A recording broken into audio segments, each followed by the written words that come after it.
केंद्र सरकार और केंद्र सरकार के उपक्रम यानी सीपीएसई में नई भर्तियां रुकने की वजह से नई पेंशन स्कीम के खरीदारों में भारी गिरावट आई है। मई के दौरान एनपीएस के खरीदारों में 42.5% की गिरावट आई है और खरीदारों का आंकड़ा 5 महीने के निचले स्तर पर पहुंच गया है।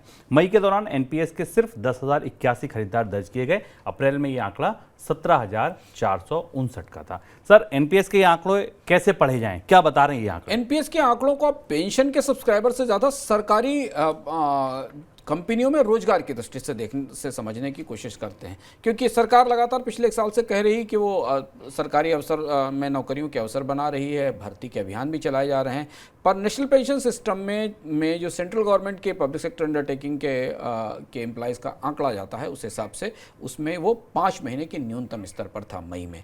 यानी पिछले 5 महीने के दौरान या पिछले 6 महीने के दौरान भारत की सरकारी कंपनियों ने पर्याप्त नौकरियां ही नहीं निकाली, पर्याप्त नौकरियों को भर्ती भी नहीं किया। अब यहाँ एक पुरानी रिपोर्ट याद करिए, हमने इकोनॉमिक में भी अर्थात में चर्चा की थी, जिसमें आपको बताया था कि भारत के पब्लिक सेक्टर अंडरटेकिंग्स में पिछले 10 सालों में, पिछले 1 दशक में, 8-9 सालों में अधिकांश स्टाफ ऑफ कॉन्ट्रैक्ट पर लिया जा रहा है और जो कॉन्ट्रैक्ट और परमानेंट एम्प्लॉयज़ का रेशियो है वो पूरी तरह बदल चुका है। 65 से 70% एम्प्लॉयज़ कॉन्ट्रैक्ट पर हैं, जबकि 40% एम्प्लॉयज़ ऐसे हैं जिनको परमानेंट रेगुलर रोल पर रखा जाता है।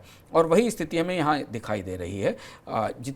चूँकि कंपनियाँ, सरकारी कंपनियाँ स्थायी कर्मचारियों को नहीं रख रही हैं, इसलिए उनको पेंशन की सुविधा में शामिल करने के लिए जो फॉर्मेलिटीज़ की जाती हैं वो पूरी नहीं होती।